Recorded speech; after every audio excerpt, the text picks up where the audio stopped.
भगवान शिवको घानी निलो भयो भगवान शिवलाई निल्न भएन भगवान शिवलाई एकदम नारायण राम राम भज बोल्या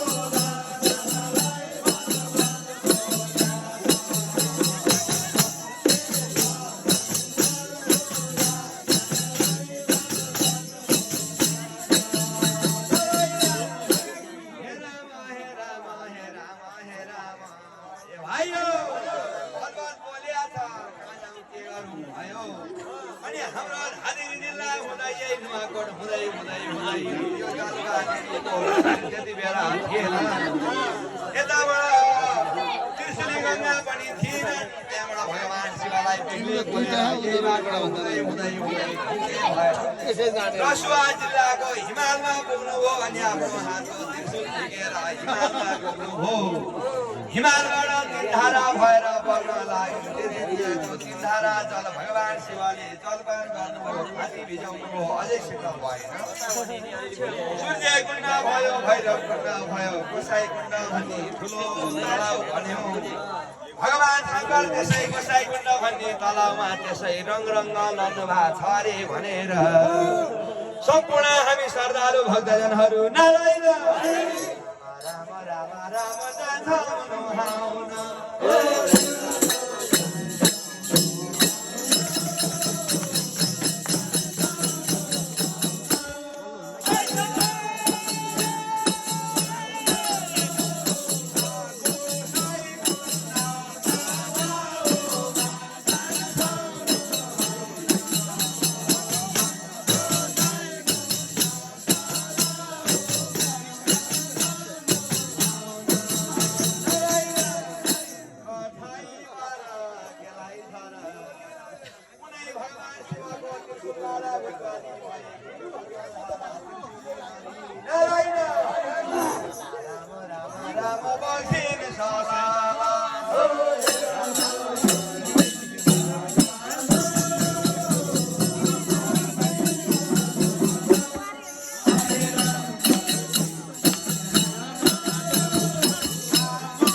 गरिएका धेरै अमृत मदिराहरू निकाल्ने काम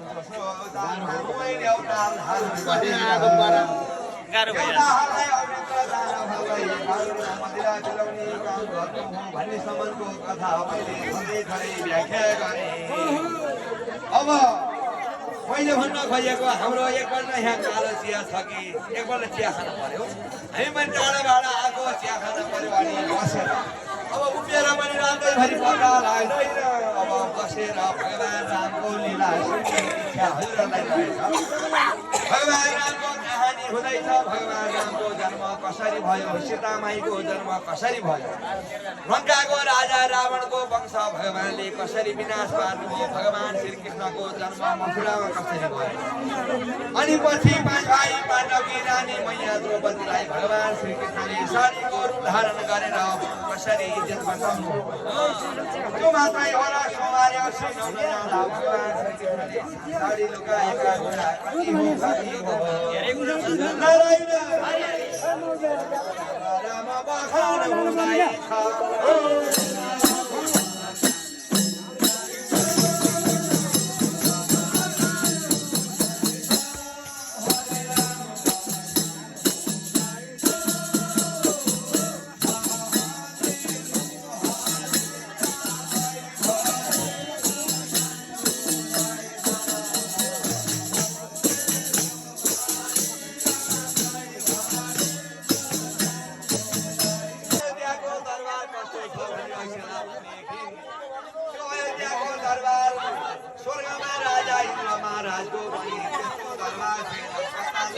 राजाको पनि थिएन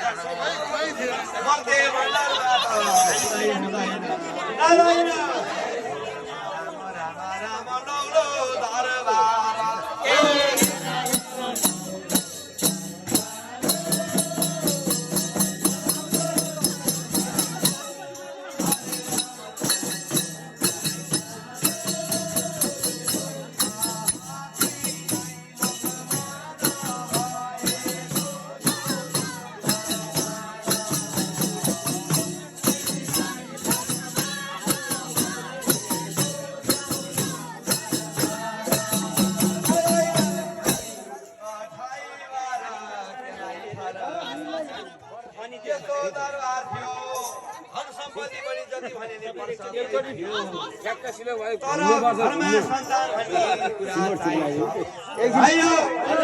जस्तै धन सम्पत्ति हो जस्तै ठुला ठुला महल हो तर घरमा सन्तान छैन भनेदेखि अपुत्राको धन कसले खाने त्यो मात्रै होइन त्यो घरमा कहिले उज्यालो हुँदैन कहिले बत्ती बल्दैन सन्तान छोरो भयो नि छोरी भयो नि चाहिन्छ किनभनेदेखि यो शरीर भोलि म बुढेसकाल हुने बेलामा मलाई कसले सहारा दिन्छ त्यो मात्रै होइन भोलि म मरेपछि मेरो शेखापछिको यत्रो अयोध्याको महल राजा चलाउने नारायण राम राम राम राम आखिर कोही छैन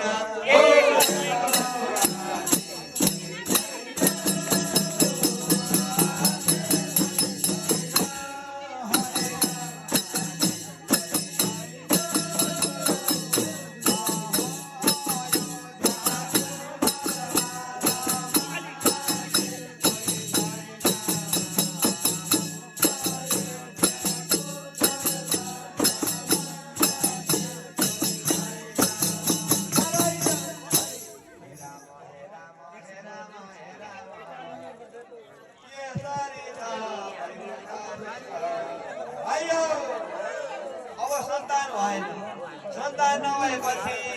जतिवटा रानी भयो नि के जस्तै राम्रै भयो तिनवटा घरमै छ राजा दशरथलाई साह्रै चिन्ता भयो यो कुरा मैले कसलाई भन्नु नारायण राम मनमा खोलतोल भयो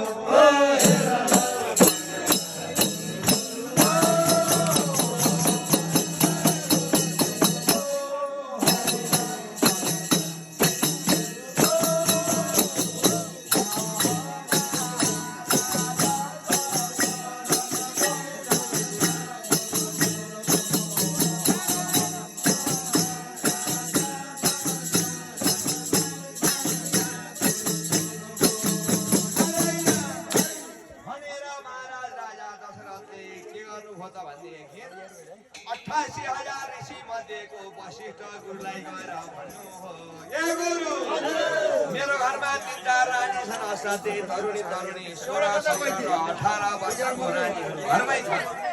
तर तिनटै रानीको गर्भदेखि छोरो पनि भएन छोरी पनि भएन नारायण कसो गर्ने हो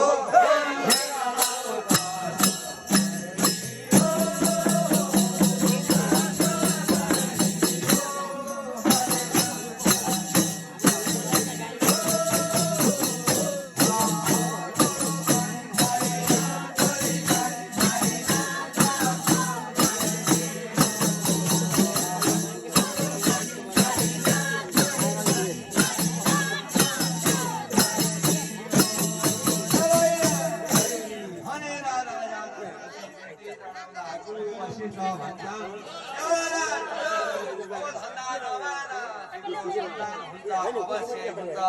एउटा काम गर्नुपर्छ के काम गर्नुपर्छ भनेदेखि जसरी आज हाम्रो यहाँ भट्ट परिवारमा यत्रो यज्ञ भयो चौकालिङ्गा गरेर सम्पूर्ण हिजोदेखिकै चौकालिङ्गा गरेर आज सम्पूर्ण देवी देवता चतुश्वरी देवता गौमाता पृथ्वी माता चन्द्र सूर्य नारायण भगवान गरिएका सम्पूर्ण थानी मानी देवी देवता सिमे भूमि यहाँका नागी नागिना देवी देउराली सबलाई बोलाएर आवाहन गर्ने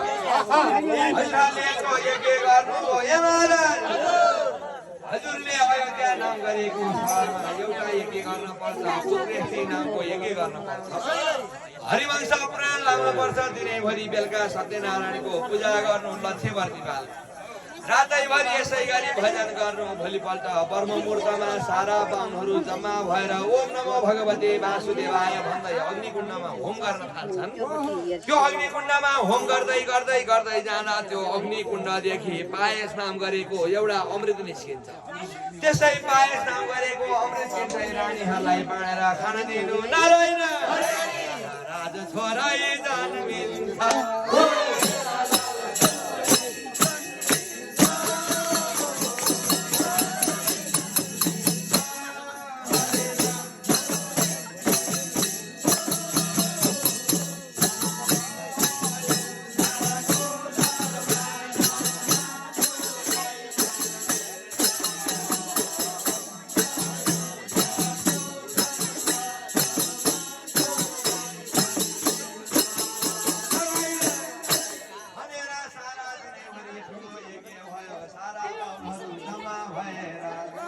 नारायण